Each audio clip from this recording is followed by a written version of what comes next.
Yeah, next part. What's up? Okay. So we need to solve each of the following problems below regarding scientific notation. Write the number blank in scientific notation. Well, this is all about moving decimal points, isn't it? And we did this exercise before to order the numbers, really. But to write a scientific notation from standard, we just got to move the decimal point so it's in position. What I mean by that is that I can only have one digit in front of the decimal point and then everything else after it times 10 to some number where the number tracks in a way how many times I move that guy. So check this out. Boom. I move it 3, 6, 9, 10, 11. So this becomes 2.34 times 10 to the 11. Let's count that again. That's 1, 2, 3, 4, 5, 6, 7, 8, 9, 10, 11. So yeah, definitely 11 times to get it back into form. That means I multiply 2.34 times 11 tens, and I get this number here. Go ahead and check it. Now, if you want to write it kind of a weird way, Zach Topash, you could write it 2.34 e to the 11, which is more the way like your calculator or computer programmers see it. So let's count decimals. Let's move this guy. So 1, 2, 3, 4, 5, which means I'm taking 3.12 and I'm multiplying it by 5 tens, but in this case, since I'm moving it backwards, I'm actually dividing it. But the way I show division is by using a negative. So it's 1, 2, 3, 4, 5.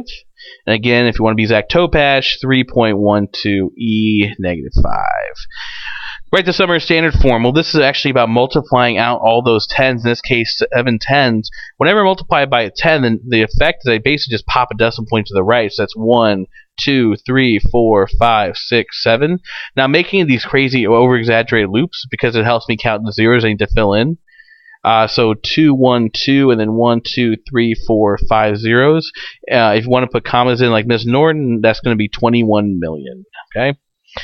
4.5 e to the negative fourth. Oh, this is like Zach Topash's like favorite problem. And because this actually tells us to move it backwards, it is actually written in the form he likes. So back 4. So bam, 1, 2, 3, 4. Back 4, 1, 2, 3 zeros. So this becomes 1, 2, 3 zeros and then the 4, 5. Oh, Mr. Collins, what are you doing? You're doing too much, says everybody in the room. We're going to solve this by multiplying, but the thing you have to realize is that everything's being multiplied. Whether I'm showing it by an x or showing by parentheses, everything here is being multiplied, which gives us actually the strategy to do this very quickly. If this is all being multiplied, I am just going to separate everything into its own nice little bitty parentheses. They lost the word there for a second. So what this allows me to do is kind of do these things separately, rearrange them so it's easy for me to kind of deal with. In other words, I'm going to multiply just the numbers first, and then I'll deal with the powers of 10. It's actually not as bad as it seems. So 4.5, I'm going to rearrange the numbers so it's easy to look at. That's a 2, and that's a 5, and then we have 10 to the third, 10 to the 6, 10 to negative 6, I think. I kind of covered that up, but it got messy. It's negative 6, okay. Alright, so check this out. 4.5 times 2 times 5. Well, 2 times 5 is 10. 4.5 times 10 is just going to be 45. Now, if I count up all my powers of 10, here I have 3, add 6, subtract 6. So I just have 10 to the third.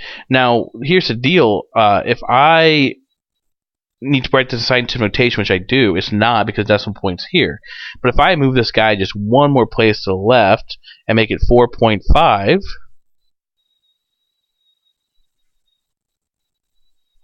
okay, I make it 4.5, that means I need to actually add another 10. To the first one gets it back, so it's a third, and then 3 more. So we'll actually make it to the 4th power. Another way to look at that is that 4 times 5 was 10. Here's 3 tens, here's a 4th one, so it was actually 4 tenths in the beginning. So the strategy here is simple. We're going to separate all the numbers. We're going to deal with just the numbers first and the powers of 10. It'll work here too, so check this out.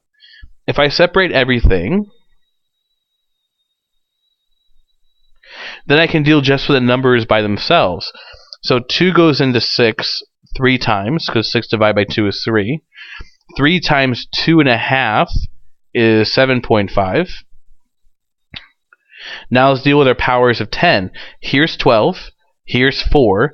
That makes 16 on top. I have 2 on bottom. So 2 on bottom, kill 2 on top, giving me 14. And it's already in scientific notation, so guys, I'm done.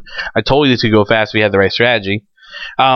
So this is an opportunity again where I'm not going to write the answer down for you, but you definitely need to stop and think, how do I write a number in scientific notation from standard form?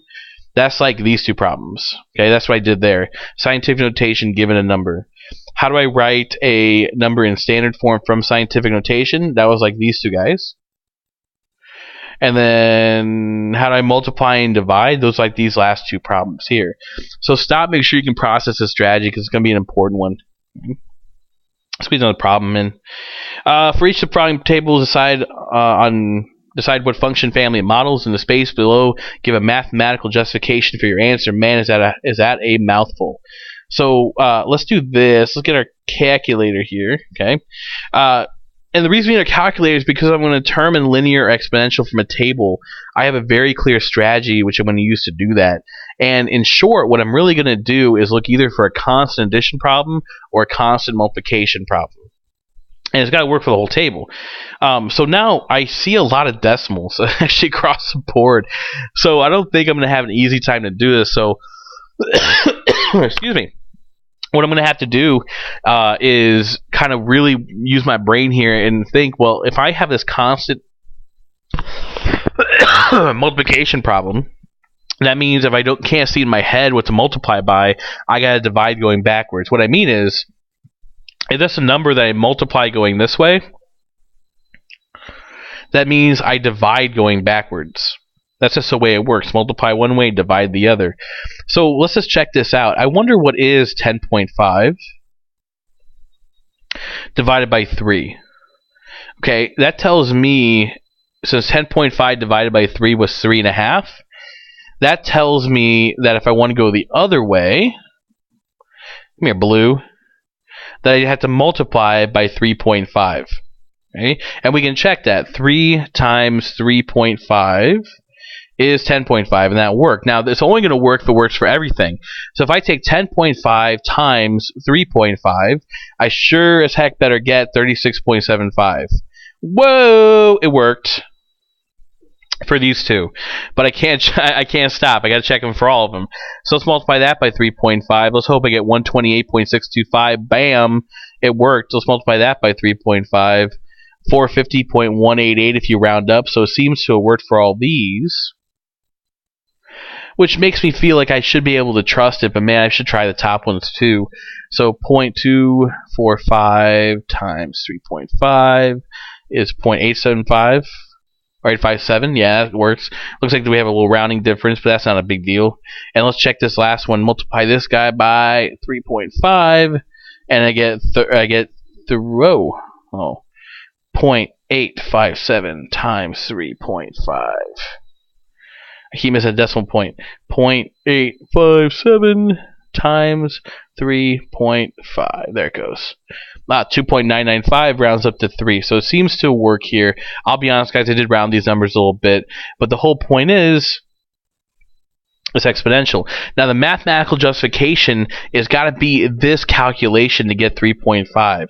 So it's going to go right here. It's a calculation to get 3.5. Now, don't be silly and write what I just wrote. If you're doing that, stop. Do not write that. What I actually mean is you got to show the calculation or explain in words what you did to get 3.5 to be this common ratio or multiplier. In other words, you got to actually write out like 10.5 divided by 3 equals 3.5, and then explain using your words that it worked for the whole table. Okay, and that's what you got to do for all of these. So that was exponential because you do have a common multiplier. Let's look at these guys. We can try common multiplier again, which means we need to kind of divide going backwards. I think we just kind of lucked out. Let's try that. 5 divided by 2.7 tells me that's my multiplier, 0.185.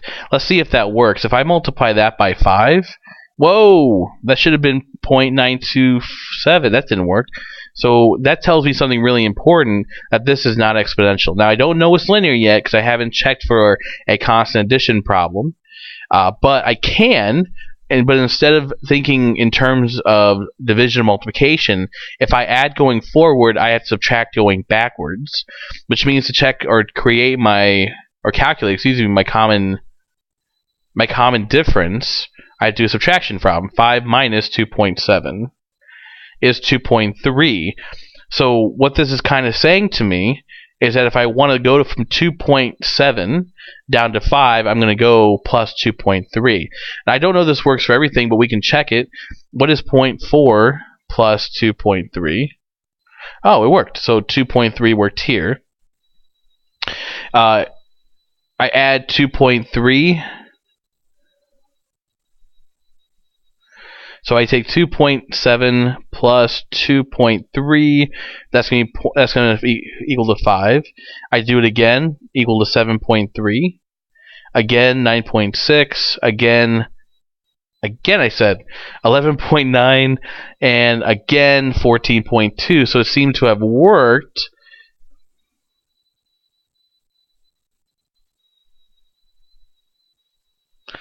Okay, so we definitely have a linear answer. Now, again, mathematical justification, you got to show me that calculation to get the 2.3 every time. Now, there's lots of ways we could approach this, but there's something here that doesn't seem really kosher to me. Addition problem. Well, check this out. That right there is going to be a plus 2.5. A plus 2.5. I can do that in my head, but the jump here is going to be a... they say plus, I meant minus. Let's start over. This thing's fishy. And here's the reason why it's fishy. This guy right here is a minus 2.5 difference. This guy is a minus 1.5 difference. This is a minus 0.5 difference. And now look at this. 6.5, 6.5. That is now going to switch to an add to be a 0.5 difference. This tells me it can't be linear because additions aren't the same. It's not exponential because the numbers go back up. It's definitely going to be neither, and that's probably needs to go down here is that explanation. That one I'm going to do for you, but one they got to come up with on your own, right? So this concludes this part of the video. There should be one or two more parts. We're getting close to the end. I'm getting excited.